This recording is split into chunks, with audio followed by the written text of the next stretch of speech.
tools of other pilots. Once again, Jason Richardson and TC. We're here for the second episode of the show. And today we would like to talk about a topic that is very, how can I say, is very important for pilots. In aviation, we talk about this topic a lot, which is debrief and debrief to succeed. Yeah, thanks very much for having me again, Tommaso. It is a very important topic. It's, as a fighter pilot, it becomes part of every day and it just becomes the norm. And I guess we'll talk a little bit more about why more organizations don't debrief, but certainly inside our organizations, it would be very, very unusual not to debrief what we do. So yeah, thanks for having me. And I'm very much looking forward to this discussion because I think debriefing, and especially if it's in conjunction with having quality standard operating procedures, is a very, very powerful way to impact the performance of an organization. So really looking forward to the chat. I like to stick to one of my negotiables, which is the one about being prepared. Everything you do, you need to be prepared. And effectively, to be prepared, you need to acknowledge what you have done before, and you need to acknowledge the mistakes you have done. So we have always learned, not at the beginning of my career, but it came a little bit later, where we went through a modernization of the Air Force through new machines, which were required a little bit more mission oriented, and so more detailed activities, also to use a better way to give feedback. And everybody in the team jumped on board. We learned it from the American system, and from then on, it became part of our, let's say, our life. The brief. Why do you think the brief, and why do you? What is the logic behind of being important to receive a feedback? I think the most logical way and the standout objective reason that we debrief is so that we can extract every lesson out of what we just did and change our future execution so that we make fewer errors and we execute better. So it's a critical component in the process of constant improvement, I would say. If we don't debrief, then I'll use the example of airborne flying instruction. So both you and I are an instructor. We imagine if we get in with our students and we take them up in an aeroplane, we talk to them whilst they're in the air about what they're doing, and then we come back down the ground and we wave goodbye and say, see you tomorrow, and there's no debrief. What we rely on then is that student's own ability to interpret what happened, what went wrong, his recollection of what occurred, and the standard may or may not have been achieved. But we rely on his own innate ability to learn. Compare that with what we actually do, which is we come back down the ground and we go and grab a drink and we sit in the debriefing room for 30 minutes. We replay what happened and we analyze and bring things to his attention that he maybe wasn't aware of. We can ask the student what she saw and she can fill us in on gaps, and that helps our mental picture. So we recreate a timeline of what happened. And then we're able to extract lessons and say, okay, I saw that, that's why I did this. She saw this over here, which is why she acted in this way. And we can have a look at our behavior. So it's a critical way of analyzing exactly what we did and then taking those lessons, as long as we respond to that debrief, into the future. Now, to use that example again, what does the student do? Well, hopefully if he's a good student, he sits in front of you, nodding his head and asking questions and writing notes. And then he'll go back out of that classroom, the debriefing room, go home at night, and he'll prepare for the next mission by looking at what he did that day and trying to improve the execution for tomorrow.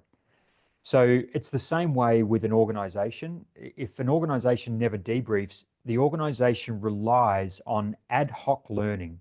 So it relies on everybody's individual recollection of what happened, what went right, what went wrong, and what they took out of it, to then, if they're motivated to learn from that and then try and improve their execution next week, next month, next sales presentation, next logistical exercise or whatever. By having a formal debrief process, we have a very, very tight and proven mechanism to allow us or our organization to improve. What you say is really valid and important, and it comes down to consciousness and a competence, right? When you have a student, when you have a beginner, is basically unconscious and incompetent. Okay, it doesn't know what is going to happen. So through this process, showing what are the mistakes, and then we're gonna get how to do that, because there is also a way how a way in which we provide this feedback. They become conscious incompetent because there is a process, like we were saying last time. It's a building block. You're not born a fighter pilot. You become a fighter pilot, and then to the point that you become an instructor, and now you are conscious competent. So this cycle of life, effectively, which takes time, um, is crucial to give the right feedback. And how do we give the feedback? I mean, in the old times, as you said, we would highlight the lesson learned, and we use a watermark board, writing down things per each exercise. This could have been done better, or let's say we would write down red marks. Okay, it was wrong, this was wrong, it was good, and then how to fix things, because this is the important part. But I think one of the moments of learning for the feedback is not to use blaming. It is not to use, like accusing, oh, you did this mistake, and now, because this is disruptive of the trust in the system, of course. So then at this point, it leads to lie. Let's say, a young guy that it comes from a flight that he flew by himself, and then he's reviewing the debriefing, and then if something happens, maybe he's not gonna highlight that he did a mistake, and he realized that. So this opens, this culture of feedback, this culture of debriefing opens also one topic that I think you really like, and you put it also in your manual, which is the trust, the circle of trust in the organization, right? Yeah, exactly. And when I wrote, there's a chapter in the leadership manual that I wrote about debriefing, because it is a critical component of any high performance team. High performance teams will be debriefing already, and what I try to do is give them some further guidance.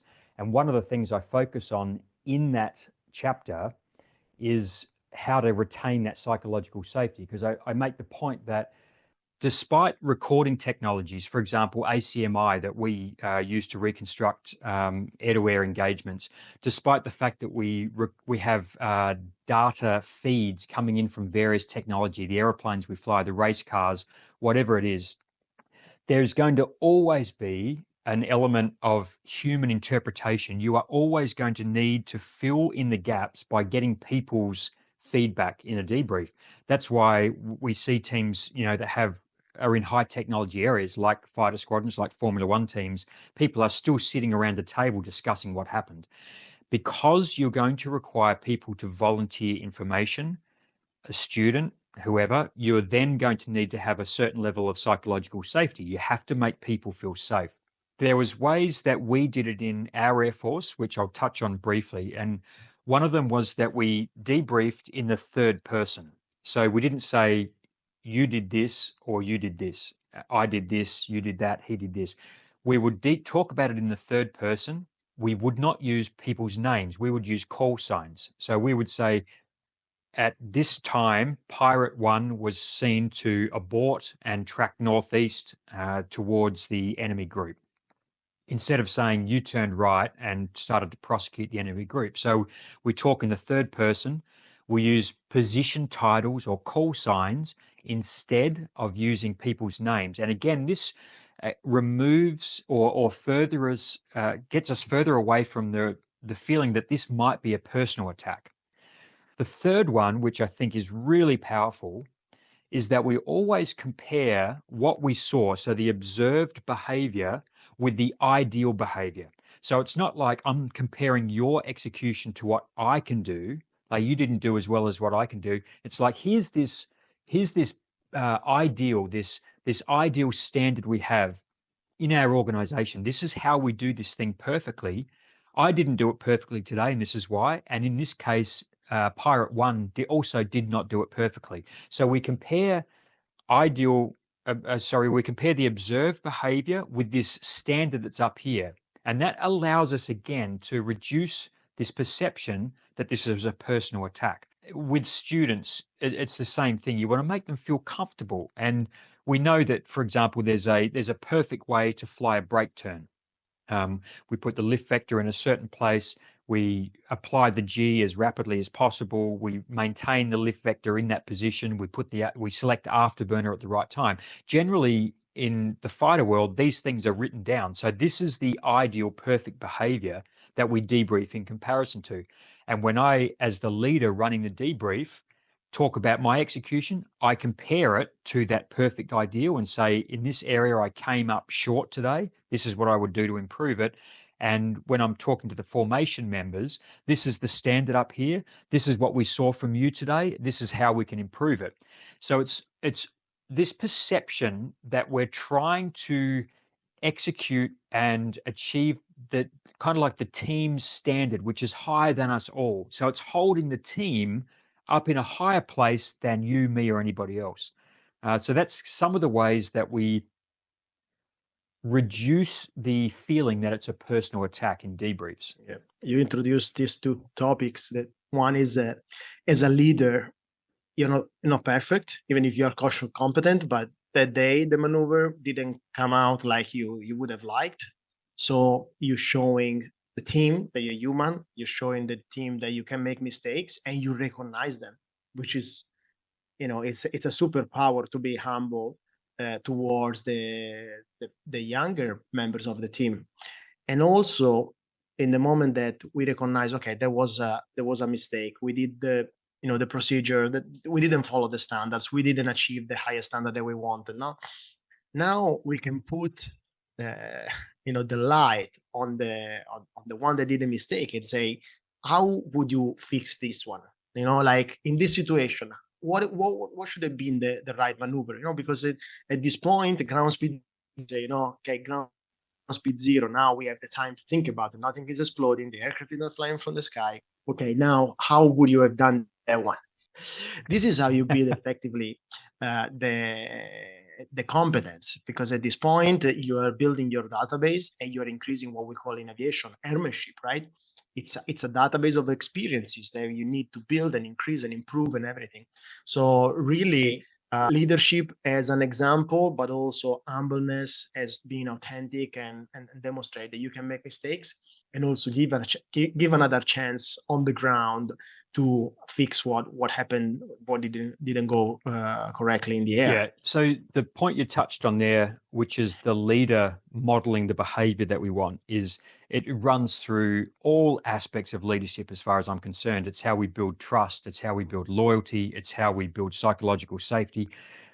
This element of psychological safety transcends debriefing. It's out of all high performance team attributes all over the world, any domain, any industry. Psychological safety is the number one attribute for team performance. And in this particular case, we're talking about debriefing today. It's critical for the reasons that we've laid out.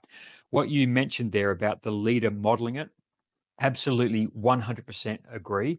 As with all behavior that we're trying to instill in our teams, the best way, the most powerful way, the fastest way to do it is for the leader to model that behavior. And in the book, I talk about the fastest way to lift this level of psychological safety if you're in a new team, maybe people don't know each other that well, is for the leader to overemphasize his or her own substandard execution, because that sends a very powerful signal that I'm not trying to say I'm better than you. I'm vulnerable and I'm also trying to achieve the team standard, which is way up above any of us. But this also leads into this point, like why don't people debrief, and why do organizations not debrief all the time? There's one critical factor in here that runs through high performance organizations, and that is that we place the team up above the individual. So it's team over self. Now, if you have that running through the organization already, team over self, the desire to debrief is kind of there because we're trying to make the team better. It's not about me. It's not about making myself better. It's trying to raise the level of the team so we all operate in a better way.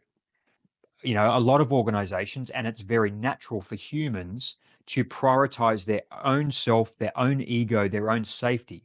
And so there's a lot of barriers to overcome to start building a very positive debrief culture, but it can be done. But I understand why a lot of organizations don't do it. It can be uncomfortable, even if you're in a team with a high level of psychological safety. I think all the listeners, they have been asking me personally, we want to hear stories of fighter pilots. So um, how many times has happened that you went into the air and you thought that you were the ace of the mission and then came back and then the debrief showed up that you, you were you were a donkey there and you didn't fly properly, whatever was supposed to fly, and then now is placing yourself in a more humble position. And many times exercise in Northern Europe where there are many airplanes, the weather is bad, and you go there and you think that you've been shooting everybody and you come back like an hero. And then ACMI, all the airplanes from minute zero, they go on, and you see that you died after 5 minutes into the exercise. That man don't Yeah. talk. So at this point, you just get the lesson learned from the other ones that are gonna run the debriefing, right? Yeah, exactly. And this is why we need to get everybody together, because our own perception of what happened is always going to be inaccurate in some ways. And we unless we go and put all this together, like a fighter engagement is so complex. If you've got a big mission, 70, 80, 90 airplanes in the sky at the same time, there's many bits of different information that are available. Sometimes you see it, sometimes you don't, and your perception of what's happening in the world is not always accurate. So you have to build that picture, get input from the technology, get input from other people. But certainly myself, over and over again, you come back and you look at the radar tape and you find out, actually, that guy that shot me, he was there. I could see him on the radar post-flight, but in the air, I was looking at something else. I was scanning my wingman. I was looking at my fuel. I was talking to somebody else on the radio. So yeah, it's debriefing is critical, because it will allow us to realize that there maybe was information there. There was things inside the operating environment that next time we can use to help us execute better. But debriefs are very humbling, and again, this is another reason why I completely understand why organizations don't naturally do this. It's hard on the ego. You get back, it's not easy. We all want to protect our ego. The other thing is we all want to feel safe inside groups. Like, human beings are hypersensitive to this feeling of belonging. And to go into an environment and willingly put yourself in a position where you're saying, I made a mistake.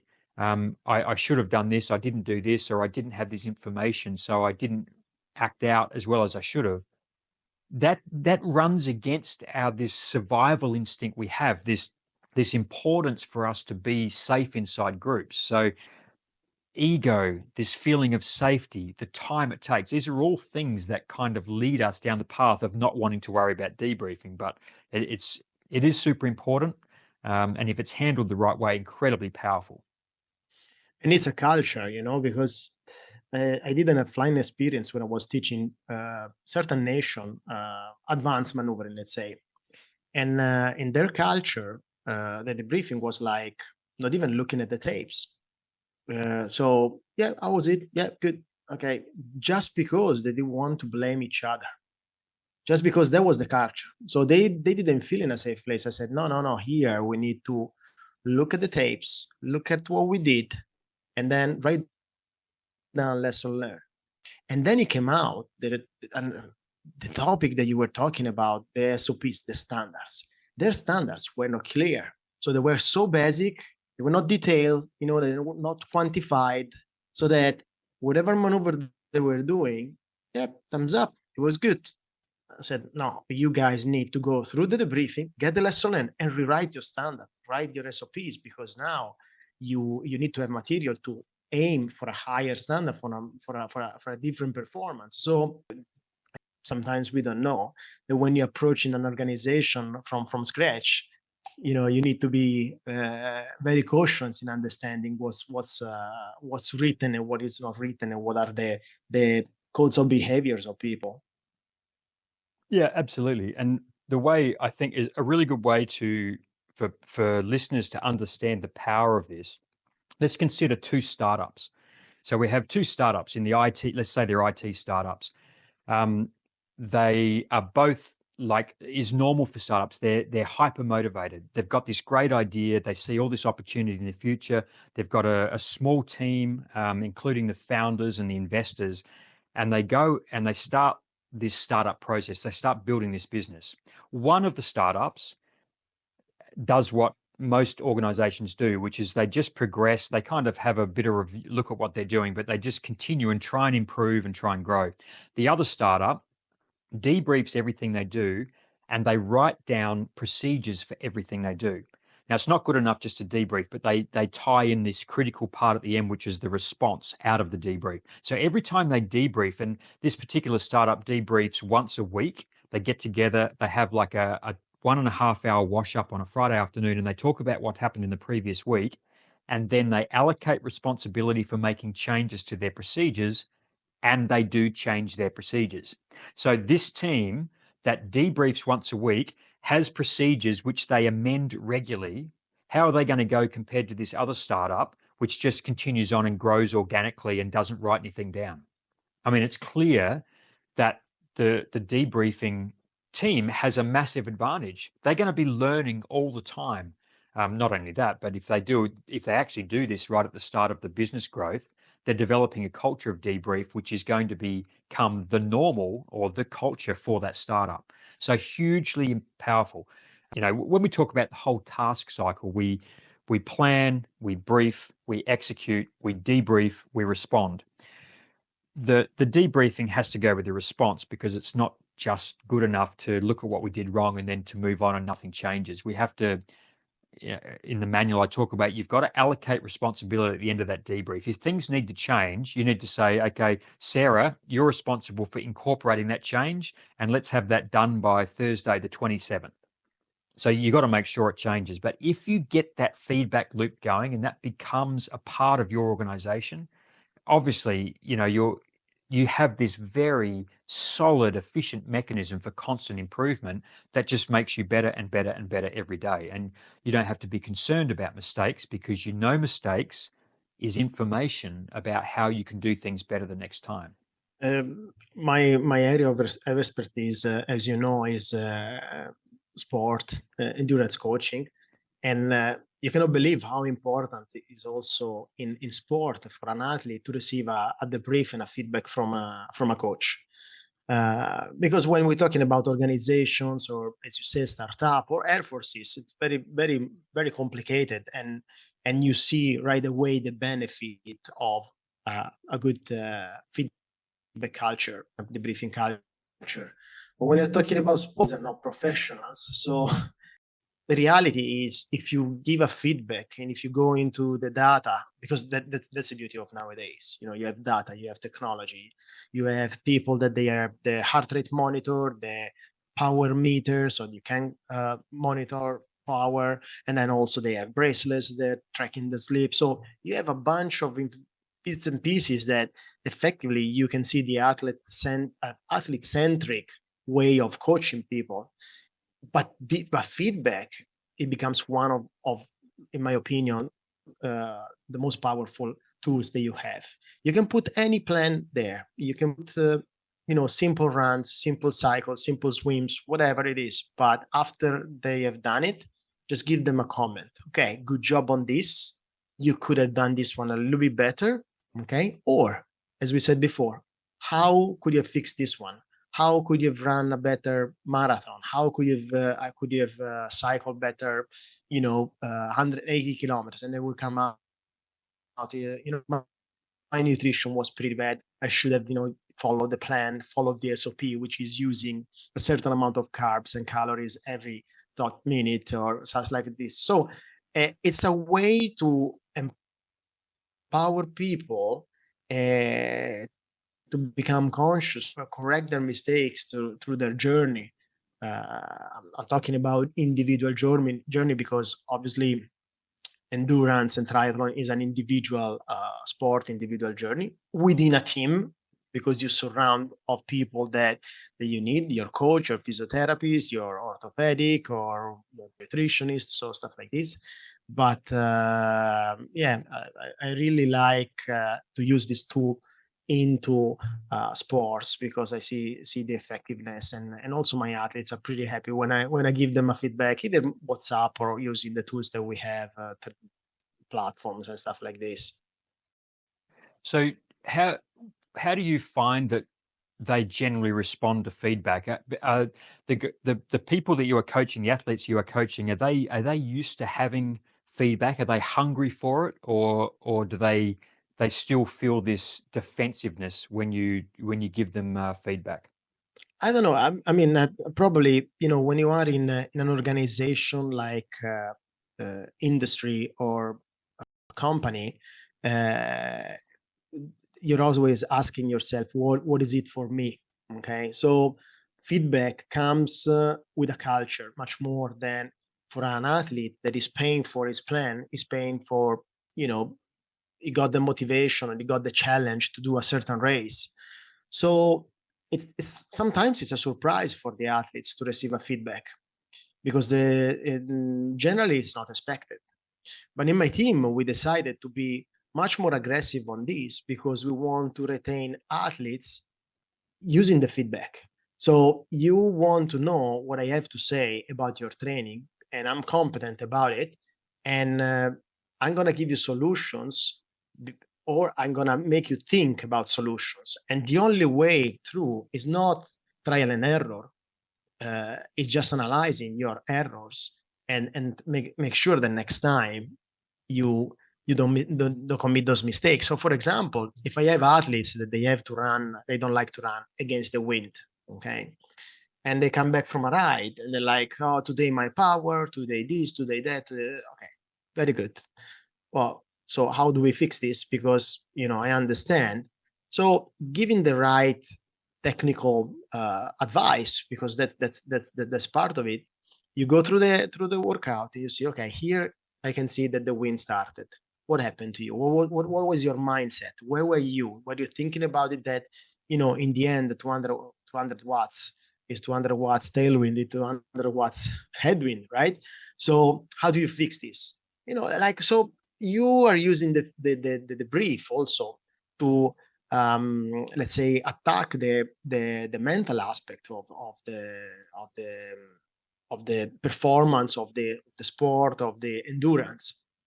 So I found out that they are all responsive, and it's something that they like to receive, because probably from my background, it's very, very scripted. So you did this. This is what you should have done. This is how you fix it. Do you agree? uh, just give a lot of elements that now the next time approaching the type of performance or the type of workout, they already prepare. So we go back to the cycle. Okay, we use the debrief with the lesson learned to prepare for the next race, for the next thing, and it's a way to control the variables in the end, because all the times there is a race, it's like, you remember the workout that there was wind, and you felt like really miserable because there was wind and everything. Okay, tomorrow the race, you're gonna have wind. So do you remember how we fix this? Because that's the lesson learned we had. Okay, so you're reducing the variables now, because you've learned, you learn. And then, eh, if something happens outside the variables, well, at least the ones that you were controlling. Like, for example, there is one really cool that I like to do to the athletes. I never change a tire. I never change a tire. Okay, very good. So Saturday, you have your long ride. You're gonna stop after 2 hours. You change tire. Yeah, but what if I don't have a flat? But what if you have a flat and it's a race? You need to know how to do this. So this is how you reduce the variables. Okay, and in the preparation, that's not really a debrief point unless you had a flat tire during the ride. Okay, but it's something that reduces the variables. And so for me, the brief is building this database, building what we call in aviation airmanship, and then be able to approach new challenges well prepared.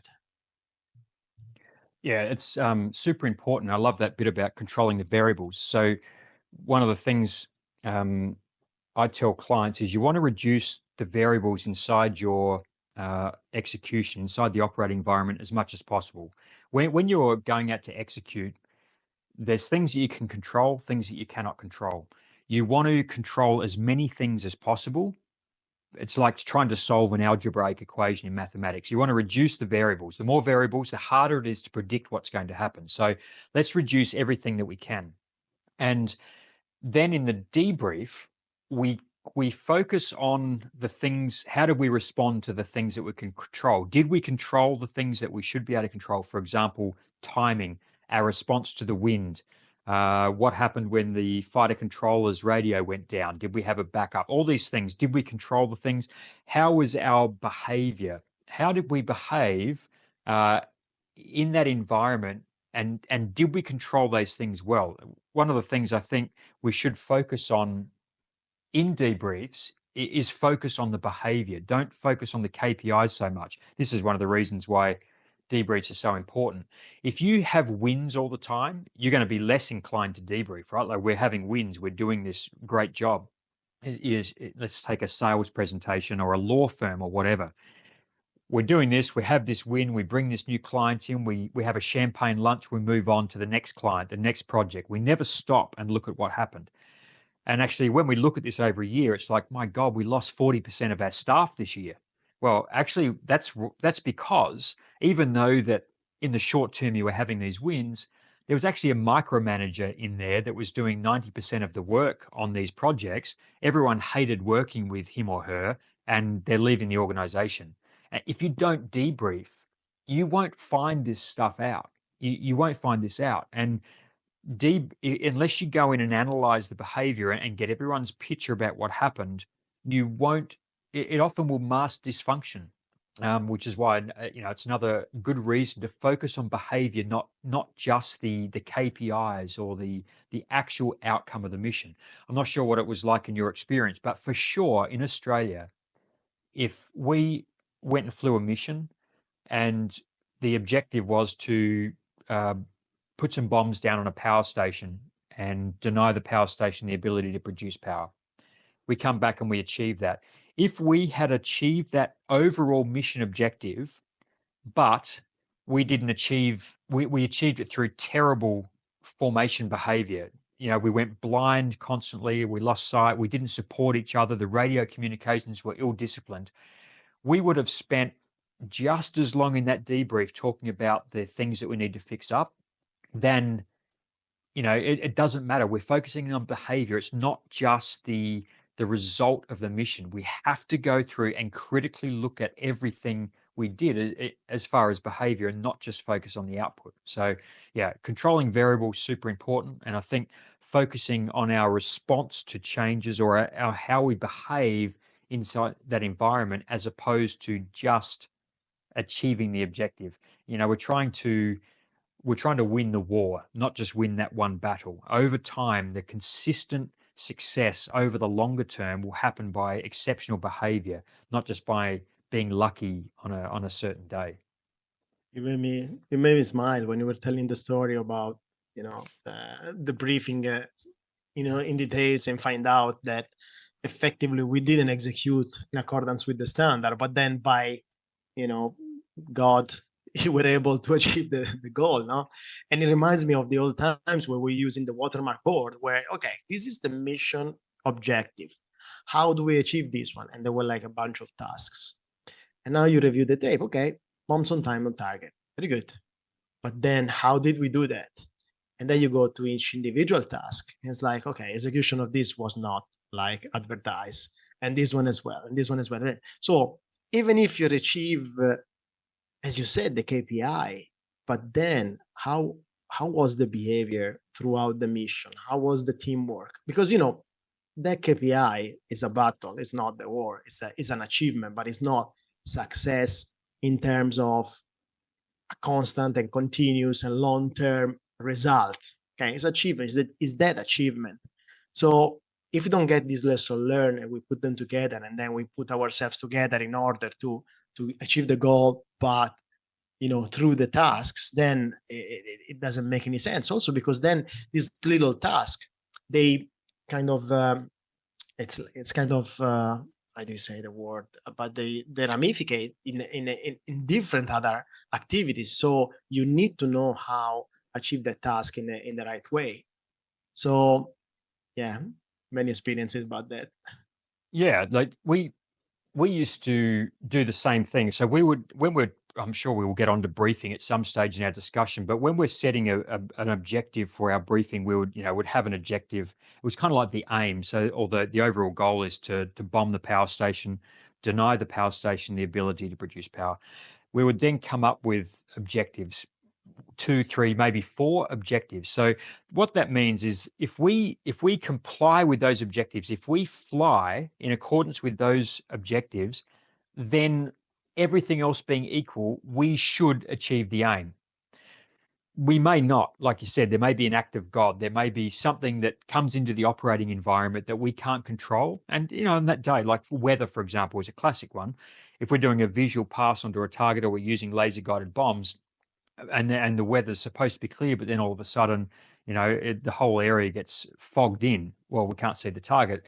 We still executed everything. Our behavior was still very, very good, and we still executed in accordance with our objectives. But there was something from outside that denied us the ability to get that mission aim done. That's fine. But what we don't want is to achieve the mission aim through dysfunctional behavior. Through ill-disciplined communications, luck. We don't want luck to play a part, because that's going to maybe win the battle today, but it's not going to win the war. And what we're looking for is sustained, exceptional performance over the longer term. I think we are at the end of the episode. Let's bring up some key takeaways about the brief for success. You go So ahead. I would, I would, I'll give the listeners what I've put in the chapter for how to run a debrief for your organization. So if you have an organization and you're interested in introducing a debrief into your organization, this is how I would recommend it. You can use the acronym ERGO-RAP, Echo Romeo Golf Oscar Romeo Alpha Papa. Now, what that stands for is every. So debrief every major task, or if you don't have major tasks, for example, you're a hedge fund and you run trading desks, then periodically, once a week, once a month, whatever works for you, debrief at regular intervals or after task. The R stands for review. Review what happened. Gather people together, get your technology sources, and talk about what happened. Then we have G, so that's goods. What went well today? Analyze what we did well. Others. We used to have goods and others because it sounded kind of better than good and bad. So goods and others. What were things that we could have done better today? How do we improve them? So that's ergo, ERGO. RAP, R is for response. Now that we know what we didn't do so well, how are we personally, or how is our organization going to respond to this? The A is to assign responsibility for incorporating that response. And P is for ending on a positive note. So even if, there's always something positive to focus on. I mean, I've been in some missions where there wasn't much positive, but if there's not much, at least try and end with a positive vision of the future. So if you're a business owner getting a startup going, you want to know how to introduce a debrief, that's how I would recommend it. Ergo RAP. Every, review what happened, goods, others, then respond, allocate responsibility, and end on a positive note. I like ergo rap. I like probably to give a little bit more holistic approach to the brief, thinking about sport and thinking about endurance. Get your coach or get into the workout, get a minute to think about what happened. Get a minute if you achieve what was prescribed by the coach. And if it wasn't, then talk to the coach in order to see what you did wrong or you did well and how to fix it, so that next time you have a better database of experience and you can effectively improve your performance. I think that's it for this episode. This is Tools for Fighter Pilots, Jason Richardson. Thanks very much, Tommaso. Great chat. I love talking about this stuff. It's kind of like my passion, and certainly debriefing is an absolute critical part. So enjoyed the chat and look forward to our next one. Jason, did you debrief today? Today's sortie? We did actually. I just, Okay, very good. last I was referring to, I just arrived in Amsterdam, which is where I am now from Hong Kong. I got called out with a couple of hours notice last night off standby to fly. And yeah, we had some things that happened and we did debrief them. I had a very, very highly competent relief commander today who I relied on, and he picked up a few things for us. So we talked about how we could do better. But actually, it's not normal in the airlines to debrief, but I normally will try and pick up a few things that certainly I can improve on. Awesome. Thank you very much, Jason. I'll see you soon. Thanks very much, Tommaso. Ciao.